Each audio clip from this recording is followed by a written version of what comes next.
Hey everyone, it's Wakeangel 2001, back from vacation for a couple of days, and my friend Zach and also a few people on my Reddit thread have pointed out the new release of the Neo Metal Sonic figure.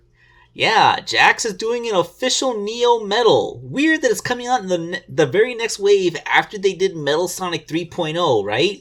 There's like two consecutive waves that have some version of Metal Sonic in it. That is so weird to me. But it also makes a situation where, once again, I am, Jakks Pacific is making something that I've done before. Yeah, so, I never thought that they would do Neo Metal Sonic as an action figure. I honestly did not think they would do this. So, I'm not gonna say that I did mine better because, I haven't had an in-hand shot. If once I get this figure, you can be damn sure that I'll be putting up a comparison video, but until then, this round remains undecided. But let's not forget that I have done this before. I think the first time would probably be when I made the Jakks Pacific Rouge figure. And, you know what? Admittedly, I'm gonna say, the official one probably does look better than mine. I mean, she's slimmer, she, does have better articulation in her hips and shoulders because, where the Froppy figure that I use as a base uses, ball joints for the hips and kind of already has a natural bend to the knees even when she's standing straight. The Rouge figure has better posture, plus it has elbow joints. I mean, they may not be the best elbow joints, but they're something. But, in my defense, I do think that my Rouge figure probably captures her look from Sonic Adventure 2 better. The Rouge figure that Jakks Pacific puts out is better at representing the way that Rouge looks in the games now, but, everybody remember what Rouge originally looked like on the Dreamcast, so, she was significantly thicker back then. Then of course, there was my Infinite, and you know what? I will to this day insist that my Infinite is better than the official one.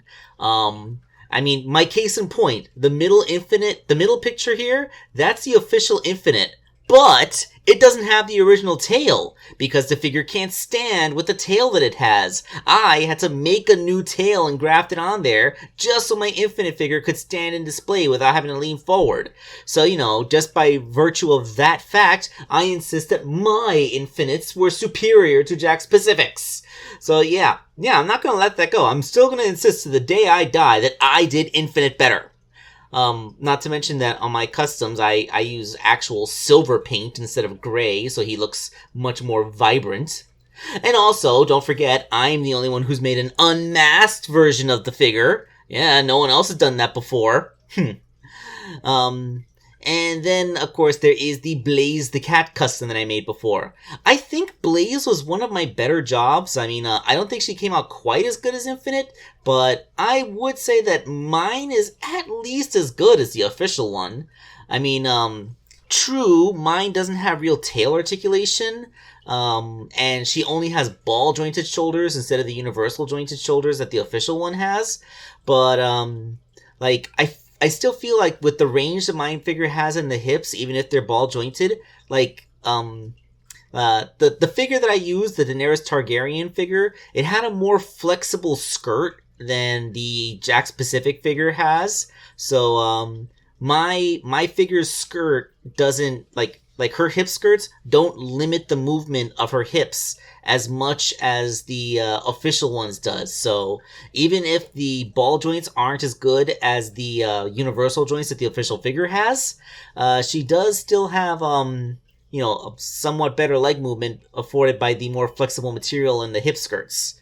So yeah, I'm gonna leave it to you guys to judge who did this one better. I'll admit that I lost with Rouge. I'm gonna insist that I won with Infinite, but I'm gonna let you guys decide who did the better Blaze. So yeah, we'll go with that. So yes, in a few weeks I should have a Neo Metal Sonic figure officially, and I'll get to compare it to the one that I custom made using one of their original Metal Sonic figures, a 3D print of the head from well, it wasn't the Sonic Heroes model, it was a fan-made model based off of that. But remember, like some of his armor bits, like the shin and forearm armor, I made that myself. Those are 3D models that I did myself in Tinkercad, and I'm always going to be proud of that. But yeah, can't wait for that. I'm eager to get this comparison in. So yeah, let me know in the comments what you think of my customs versus the official ones made by Jakks Pacific. And if you think that there's going to be any other times that Jakks Pacific will make things that I've made, do you think if they ever get around to making comic book characters, will I get to compare my Tangle, Whisper, Lanolin, Jewel, or Surge figures to whatever comes out officially, if anything ever comes out officially? You think they'll make a Dr. Starline? You think they'll make a Sage? Or, there's a lot of things that I've made that Jakks Pacific hasn't gotten around to yet. So, we'll see. We'll see. This is Wakeangel 2001 signing off.